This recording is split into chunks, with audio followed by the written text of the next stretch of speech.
Greetings, Small Gardens here reporting in for this Monday day. So, how's everybody doing? Today is Poly Monday, and as you know, politics is the name of the game for Mondays. So, getting straight into it, the topic for Poly Monday is going to be utility and its significance for 21st century politics. Now, 21st century politics has taken a I would say a turn for the worst in the sense that it is not what it used to be.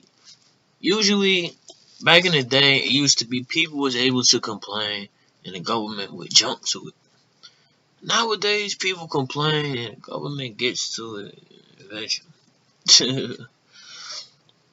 And, that just goes, the question you have to ask yourself is, why is this so? And, you have to ask yourself, how many people are even politically involved, politically active, like in terms of what's going on. What do they know? Which is a direct relation to what they do. And I feel like that's where the whole power of utility got diminished. What applies to people got categorized, got separated, got watered down. People, in other words, people have lost that urge to use the utility that has carried them so far today. And I feel like they've lost that utility because the utility for them isn't what it used to be. There are people, even when people job straight now, it's just not the same thing like it used to be. Like nobody carries that support like they used to, because the idea is that if it doesn't affect me, why should I care? And I feel like that has been a policy that has allowed politicians to essentially succeed where they would not have normally succeeded, especially in the 21st century. But avoiding the whole focus on government spotlight, going back to the general practice of utility. Utility itself is still useful, it's still potent, it still gets things to move. It's just that what is moved by utility is not what it used to be. And I feel like that's just a testament to how utility, rather not the practice of it, but the use of utility has changed. I feel like what made the previous progressive eras progressive is that people get that urge to use utility, and then politicians get back to the old habit of having to do stuff versus deciding to do stuff. And there's a difference. When a politician feels like he has to do something, that means the people have pressured him. When a politician decides to do something, it means the people haven't done anything. He or she decided to do it because they felt like it. And I feel like that pressure on politicians is not what it used to be neither, because of people not using the utility that is so accessible to them.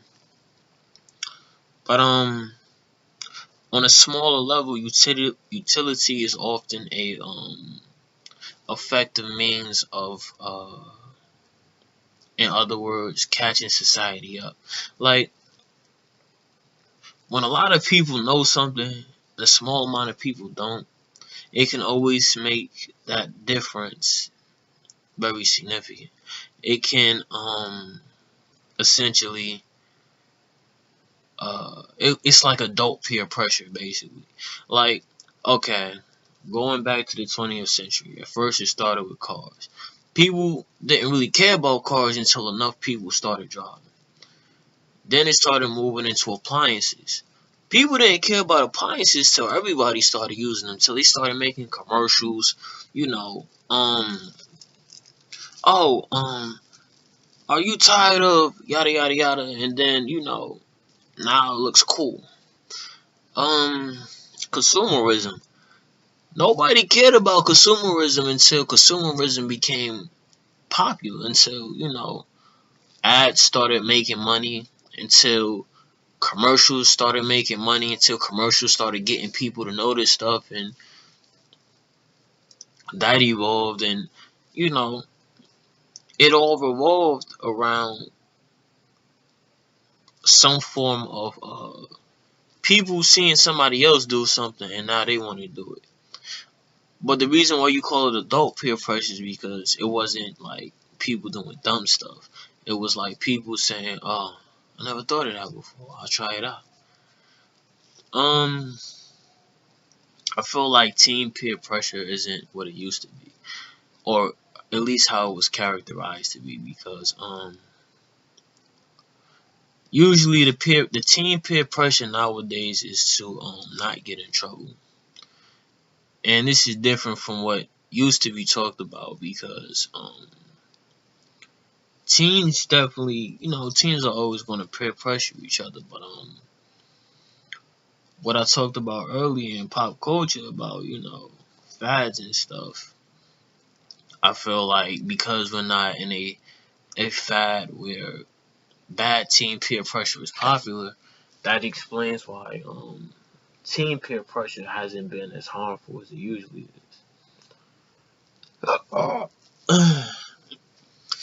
In terms of national peer pressure, I feel like that that ignorance, that desire to be ignorant, isn't what it used to be. Like, people used to be able to get away with essentially making fun of a race or making fun of somebody, but nowadays making fun of somebody could probably get you arrested or at least get you fined. So I feel like it's kind of weird how teen and adult peer pressure are on the same levels. Yeah, that's strange, very strange. But I feel like on another level, national peer pressure is orchestrated around basically keeping up societal standards versus what it used to be about patriots and supporting the country. And you know I feel like nobody would be able to relate to an Uncle Sam poster anymore. Or what's some old stuff people used to do to show that they're a patriot. Uh uh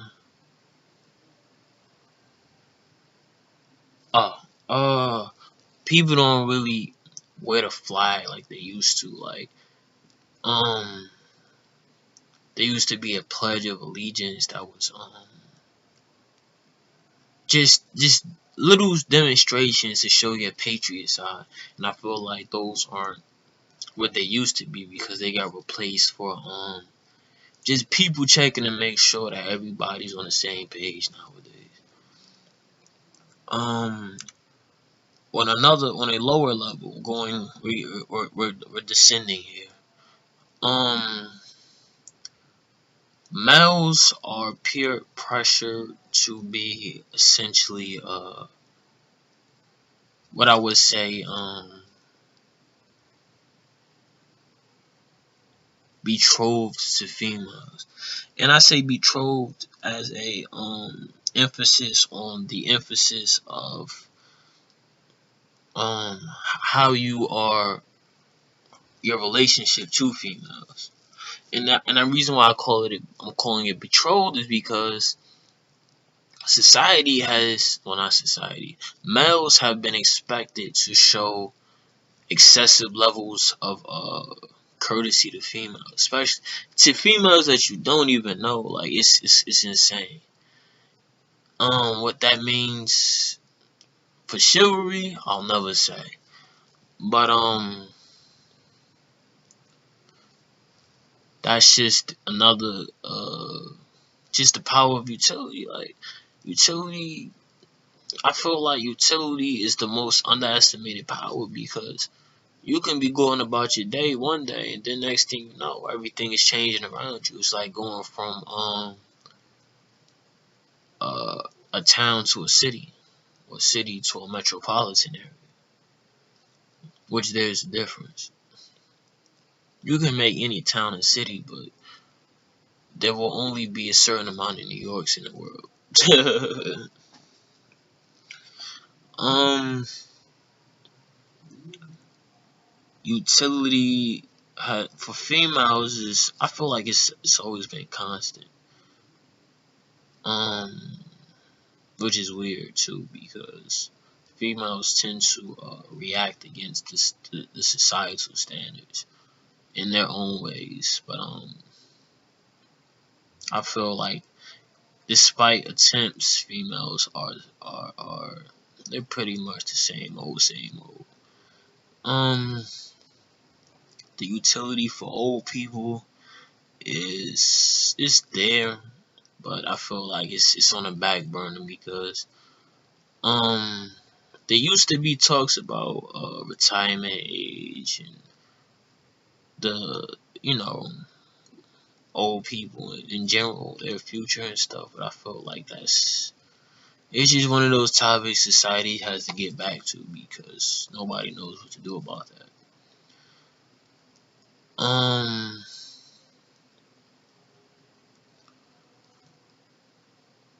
in terms of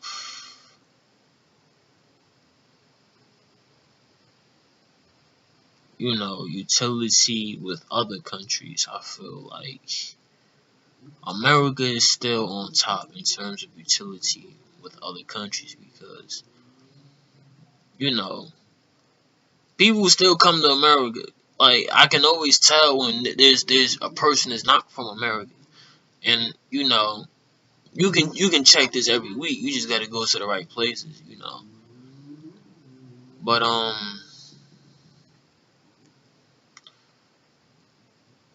we're not talking about Asians. Well, I'm not talking about Asians. In terms of utility for other countries, what I'm trying to get to also is that the um the American culture has definitely had an effect on the rest of the world. And even though I don't know the rest of the world, I do see that no matter what your cultural background is, there is a hint of America in everybody. um, on a more positive note, utility in terms of the public good is probably it's a lot more sober than it used to be. When the utility for the public good revolved around the idea that there are supposed to be I don't know, like superheroes or new, like Jesus is around. I feel like that was the wrong idea because you know it's good to be good, but I feel like when people try to go out their way, it just looks stupid. Like when you try to there's a difference between being a good person and then pretending to be a good person. You'll always know when you're pretending is because a person can make you go too far, and then you'll get to the point where, wow, this is stupid. And once you realize that, then you already know that you've been pretending this whole time. Whereas a good person always knows when to stop. It's not. It's like an identity. You always know when you're operating within your boundaries and your limits. And that's another thing that I feel like people have impression upon themselves, upon others really. Um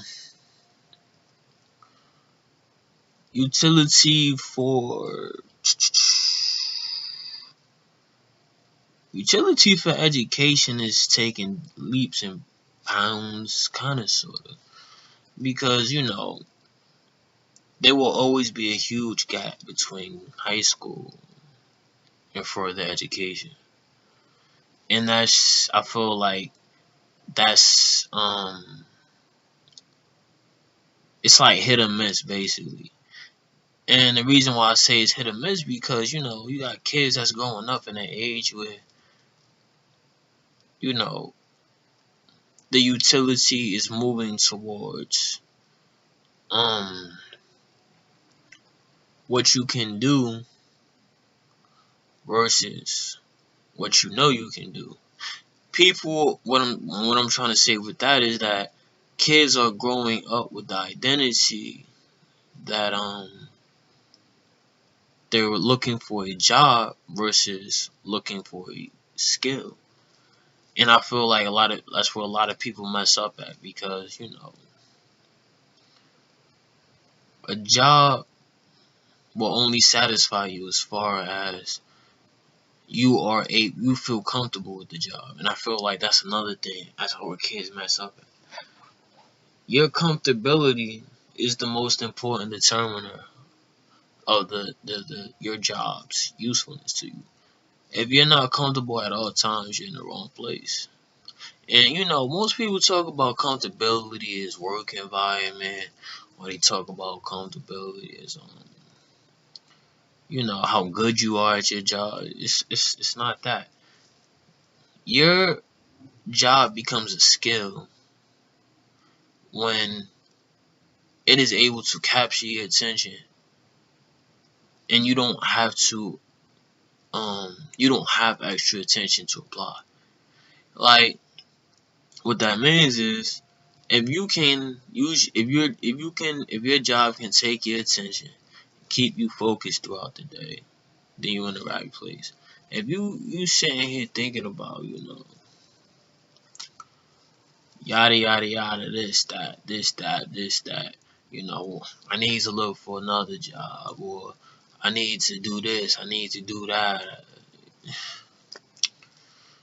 You need to fix that. But that's just gonna be people. I feel like work is always going to be a utility that people will work for, but not work out. Meaning, nobody is going to work and then figure out how to get other people to work. You know what I mean? So, unless that's your job. But on a normal basis, the utility for work will always be to worry about yourself and others as far as you are concerned. Because if you try to do too much, then your work situation will become more like you're going back to the college kid mentality, that everything is about stepping stones versus fitting in. And that's where a lot of people mess up at. They try to step stone stuff instead of get the job done.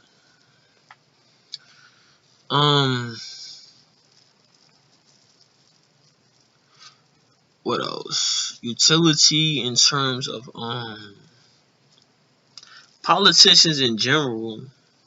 I feel like politicians are just as susceptible to the public opinion as they've always been, which is a good thing.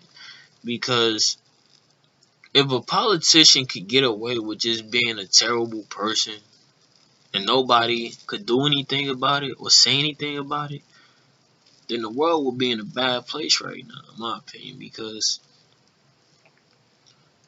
if a politician eats babies, I want the world to know the politician eats babies. Um, you know, um, um, if a politician has the ability to be asked a question they can't answer, and that question is directly pertaining to their character, then, that's a problem. But I feel like every politician is guilty of that in terms of how they got to where they are. Because I just talked about people that stepstone, and in politics, stepstoning is the skill. That is the skill of choice. You stepstone to get to whatever seat you're trying to get to, and that's what politicians suffer in character. Because if you're a politician and you try to Jesus your way to the top, then people are just going to ignore you, or they're going to make you realize that that's not working. And that's what I'm saying before. The utility for the Jesus character has definitely gotten played out, because as easy as it is to say somebody is a good person, it's always going to be easier to say somebody's a bad person. And if you can say and if somebody can admit that they're a bad person and still have something to say after that, then that's probably a good person. But the utility. Um, I feel like the utility for monogamy is as strong as ever. The utility for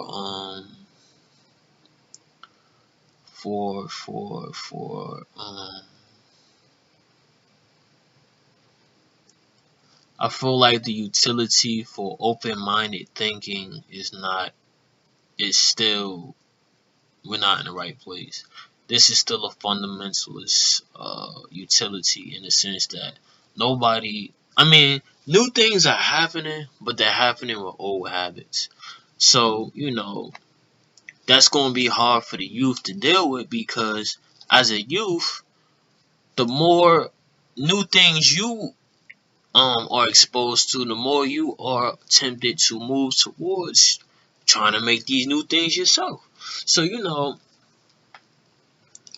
in technology standards, I feel like the utility for innovation is still funneled.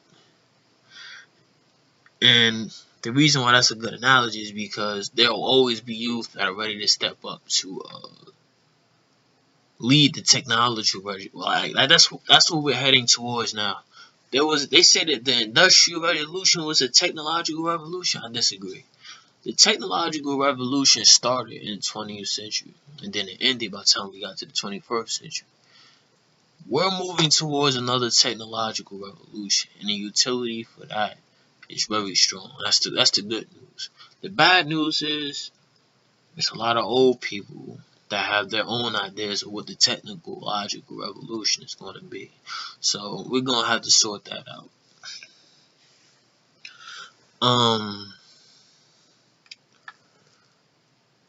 Utility for business is terrible. in simple terms. And I say terrible because businesses are purposely sabotaging innovation, in the sense that you got people, like, if you looked at their businesses that started out doing everything, and now they're just doing the same old on purpose. And I just feel like that just goes back to the fundamentalists. But more importantly, to move on from that, business is basically saying, we have the, like utility. I feel like is important to politics, but it's the king in business. And I feel sad that business has decided that the utility is moving towards playing things out, in terms of overusing things on purpose as a business tactic. Which, I feel like if you're not a business, it's like it's just the same thing. If you're not politically active, then certain things won't stand out to you. If you're not a business minded person, then these things won't stand out to you. But I'll explain it. What businesses are basically doing now is waiting for people to notice versus expecting people to notice. And I feel like that's just a testament to their life experience as a professional in the field already established, that they know that it's best to wait till bridges are crossed versus to pre-plan the building of something, or to already begin building on something before it's even acknowledged. But that has its ups and downs because for the youth, that means that they're going to grow up with an idea of innovation that's going to be very, very, very um caged in. And I say caged in the sense that they can see what they want, they're just not going to be in a position to get it anytime soon. And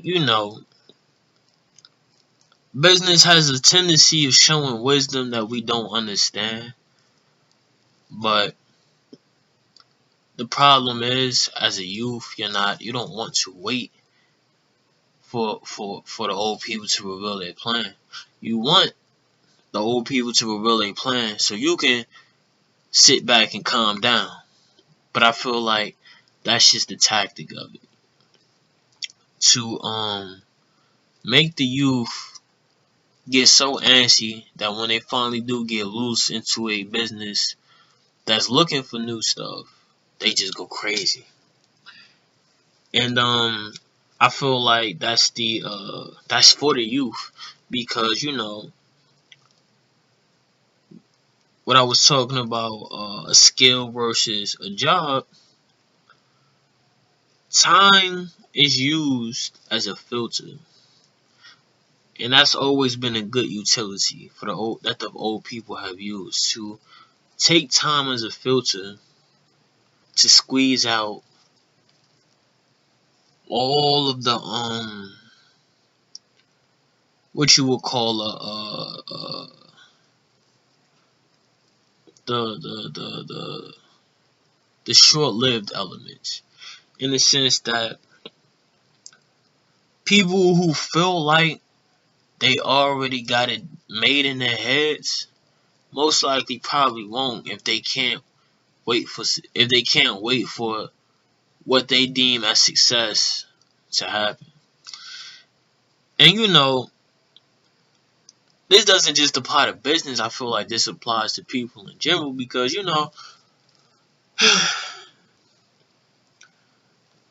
patience is a virtue, and that's a utility that has never ever taken hold, despite the fact that it's so um pervasive.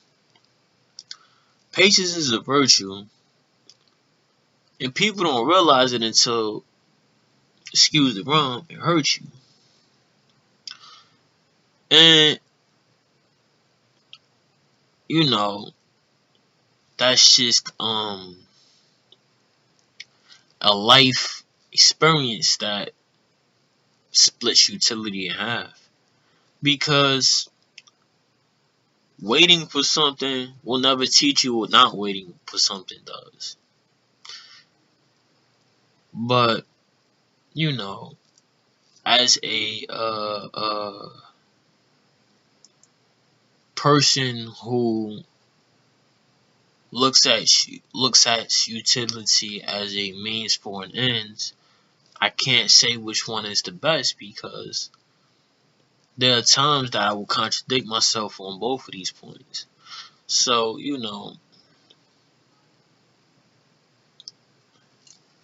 uh, I'll leave it at that. Utility for science is finicky at best. Because I feel like all of the common sense things have already been done. And I feel like it's easy to fall into an abstract,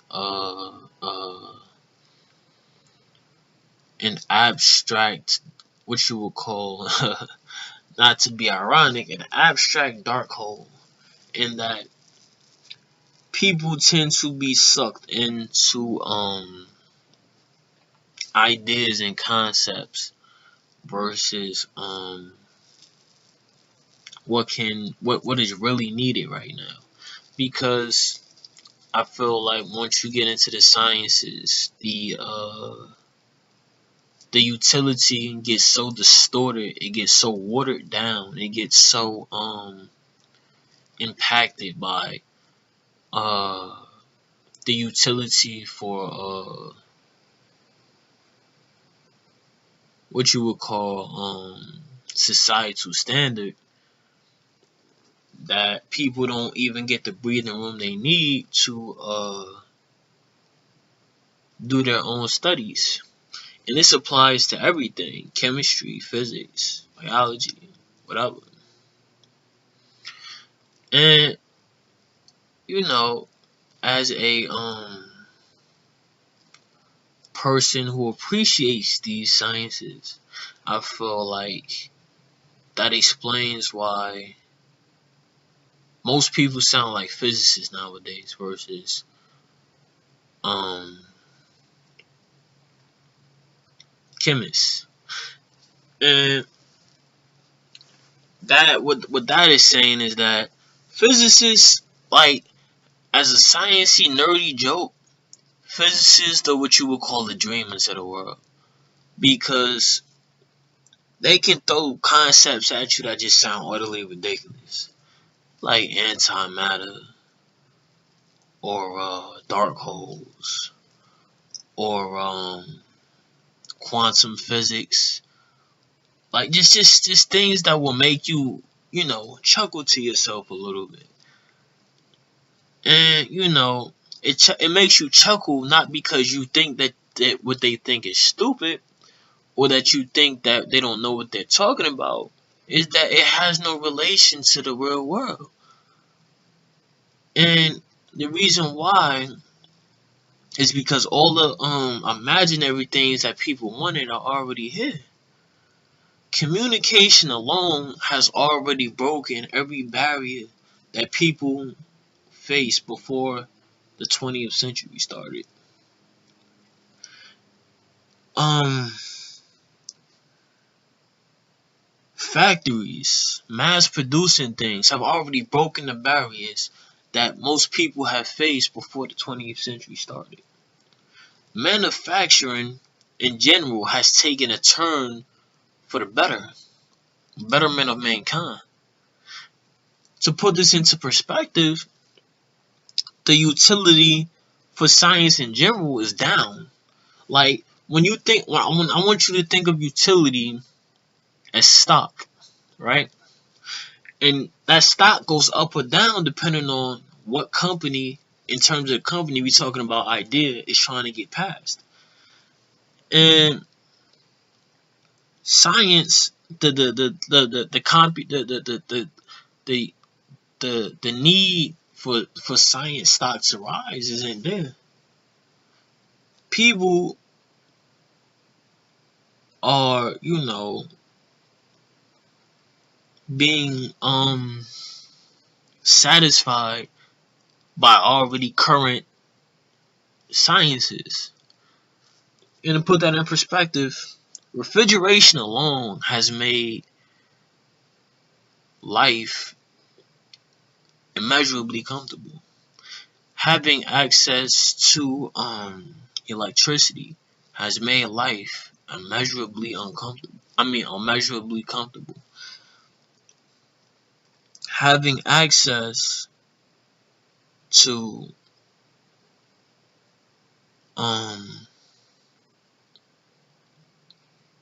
transportation has made life immeasurably comfortable. Having access to healthcare, all of these things insurance, all of these things have made life immeasurably comfortable. People are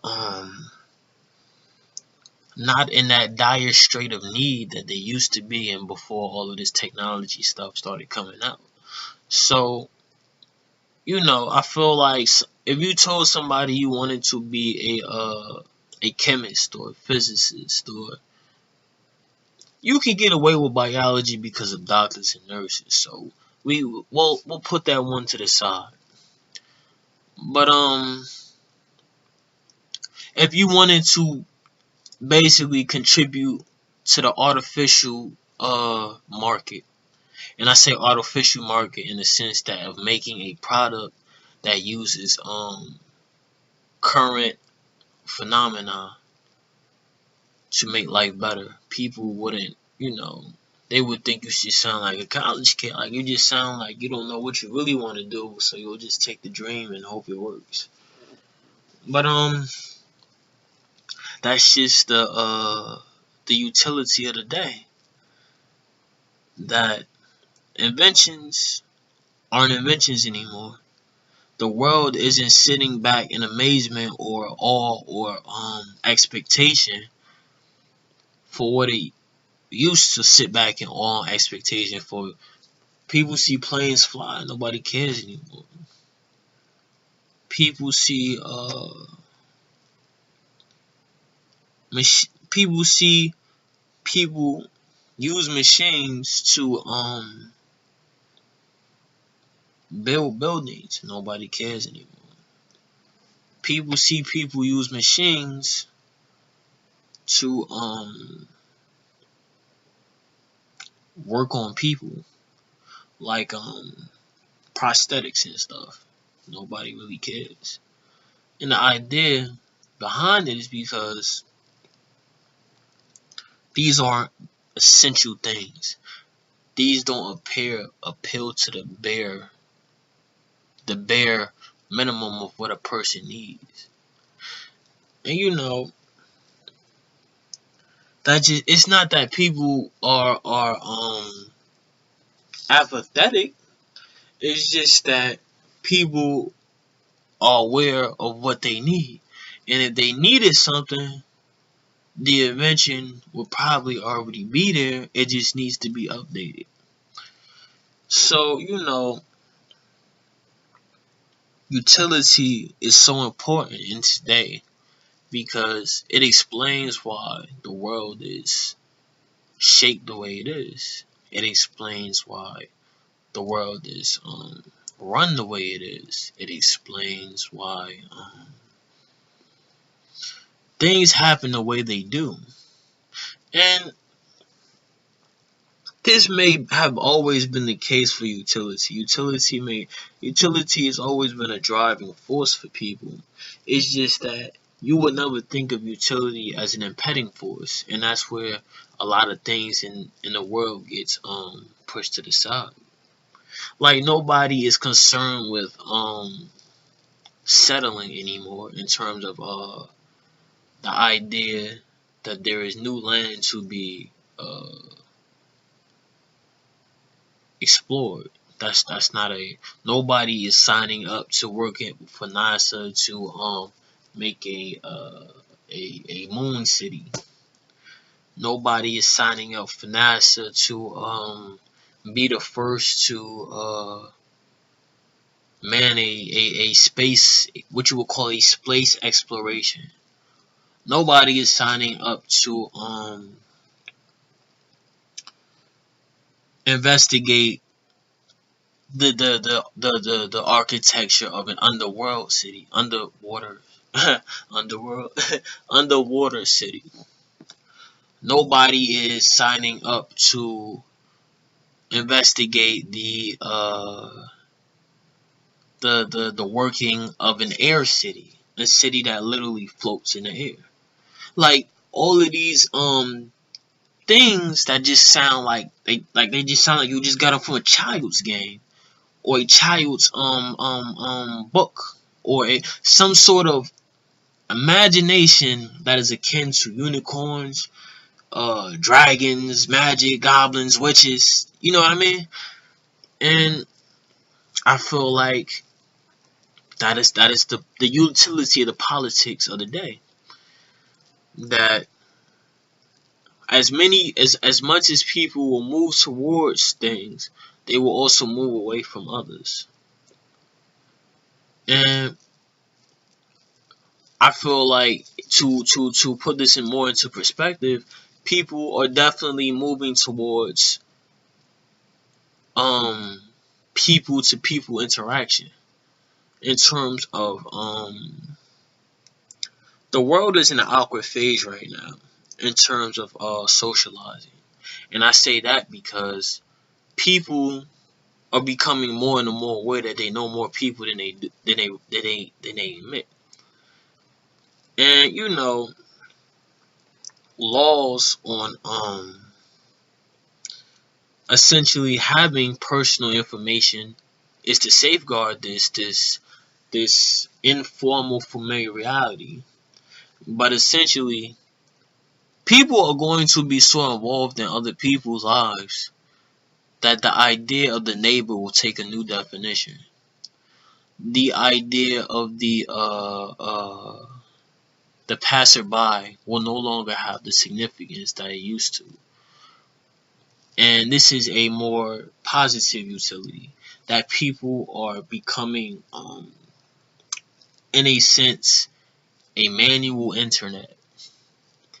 And when I say manual internet, I'm saying that there will no longer be a need for technology to connect people, because once technology does what it needs to do, you'll already know everybody in your area without needing to walk up to them and be like, "Hi, my name is Bob."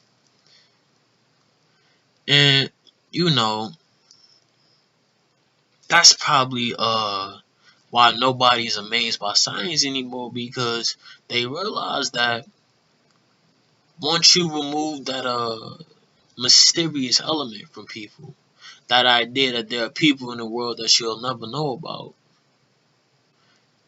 life becomes very, very I would say predictable. Not predictable, that's a terrible word. Not surprising. And how they accomplish this, how they make this work, I'll never know. Because as we know, that also we're speeding towards a lab I mean not elaboration community. We're speeding towards a social network in a sense. The problem is what comes with a social network is privacy. And once you realize that a person knows more than you may feel comfortable wanting them to know, you have to ask yourself, what is utility going to do for me to make sure that this doesn't happen? The problem is, once you've weakened, I feel like this is going to weaken the power of utility, because the idea is that impersonal nature that people have with each other, the idea that if I haven't spoken to you in person, then I don't know you. Once you remove that away, it makes the idea that there can be it makes the whole idea of gathering with other people less of a movement and more of a get together. It becomes so informal that you decide not to do it. It becomes like formality is important to utility because it allows a staging ground for people. And the reason why it allows a staging ground is because if I don't know you, I don't need to know you. But this provides the opportunity to get to know you. And by understanding how I got to know you, that already places the boundaries down that you need to have so that the social standard is always in place. The societal standard is always in place. So, that's just a observation. We'll never know what happens until it happens, when, you know, countries essentially become more or less like countries and more like giant networks. I wanted to say families, but we all have personal families, so that's I feel like that's one of those formalities that will always be in place. But yeah, utility is definitely moving towards diminishing itself, because as people get used to getting used to things, the need for utility will make utility itself less useful. However, there's always that common ground that whenever people get pissed, that will always be the staging ground to renew that formality. So I guess I can't say that, but you have to ask yourself this: can you really get pissed if you already know everybody around you? And I'll leave it at that. Um, in terms of utility for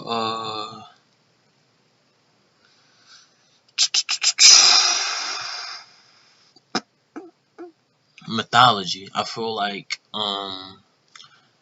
that is a diminishing return as well, because I feel like the more comfortable people get, the less they are concerned with what makes them uncomfortable. Meaning, when people get to a point where they're so comfortable that problems aren't even problems anymore, then, and I may sound more like a going back to what I talked about, a physicist dream. Consider you this. Consider me this. If you could take away all the things that you used to rely on, one by one, not all at the same time, one by one, except the obvious one, which is getting old. Would you even care about being old anymore? If, you know, you never had to worry about getting your feelings hurt. You never have to worry about getting your face hurt. You never have to worry about being hungry. You never have to worry about being cold. You never have to worry about being too hot. You never have to worry about being alone. You never have to worry about not being around family. Like, you just, like, if you just start eliminating all of these things, what problems could you legitimately have if all the variables that could cause these problems are gone? But that's just a utility for non-utility, which is ironic. It's a paradox. Nonetheless, it's still a feasible paradox. But this isn't more of a speculation. This is a observation, knowledge that the world may seem like it's spiraling out of control, but it's really not. It's just spinning so fast that you have to get used to it. And once you stop getting dizzy and getting used to the flow, then the world becomes simple. Kind of like getting like they say that bats sleep upside down. Now, if any normal human being tried to sleep upside down, they would be very uncomfortable. They probably wouldn't go to sleep. But if you could get used to sleeping upside down, then you would get what I'm talking about. And I'm gonna leave that that quantum physics situation at that. Getting to the important stuff. Supporters have definitely showed support. As always, I'll always keep doing my thing. Supporters, you keep doing your thing, and everything will be beautiful. I'm working on trying to reach supporters that I will not be able to reach. In basically physically, whatever. I'm gonna work on. I'm gonna get back to you on that. By the time you see me again in the usual spot, I'm gonna have you know, my little sheet set up, so you already know I'm being legit about mines. I'm gonna have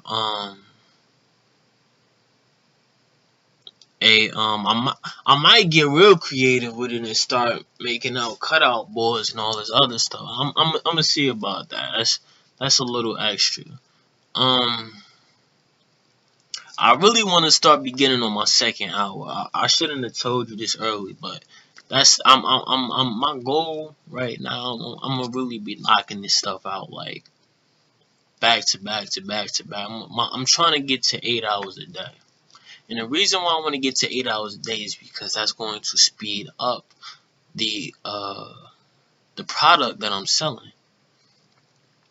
And what I'm trying to sell to you is 24-hour entertainment anytime you want it, how you want it. And by throwing out 8 hours a day, I will be able to basically get to that point because realistically you're not gonna listen to 8 hours. However, by having that option to scroll between hours, listen to something you like, listen to something you don't like. You'll always have entertainment. You'll always have something that you can at least pay attention to, but not have to worry about if you don't pay attention to. But I'll leave it at that. That's just that's just me throwing you a little what you would call a grab or something like that. A mental grab. On to the supporters. Shout out to Juanita Hooper, Shamia Skinner, Chris Vasquez, and my man's who I didn't get. He put his name down in the device, right? And either I didn't do it or he. Nah, I'm gonna say I ain't do it. I should have saved it and didn't save. So you still gonna you like I don't know if cats remember this, but back in the old Nintendo 64, they used to have this NBA game, NBA 2000, something like that, 1999. One of those. Yeah, I'm an old guy. And you would have these cats, where you would have a name but no picture, or something like that. And you like one of them cats. One of my supporters is like that right now. He like, I got a face, but I don't got a name, so it's kind of backwards. He one of them cats. Shout out to my anonymous patrons. 1, 2, 3, 4, 5, 6, 7, 8, 9, 10, 11, 12, 13, 14, 15, 16, 17, 18, 19, 20, 1, 2, 3, 4, and 5. You guys, you make my life. You make my life feel like it is special. You make me feel like everything is the best. But an ending note is that utility is the voice of the people, nothing else. Everything else is flabbergasted. And I'm gonna leave it at that. But my utility is you guys, and I want you to remember that. Thank you.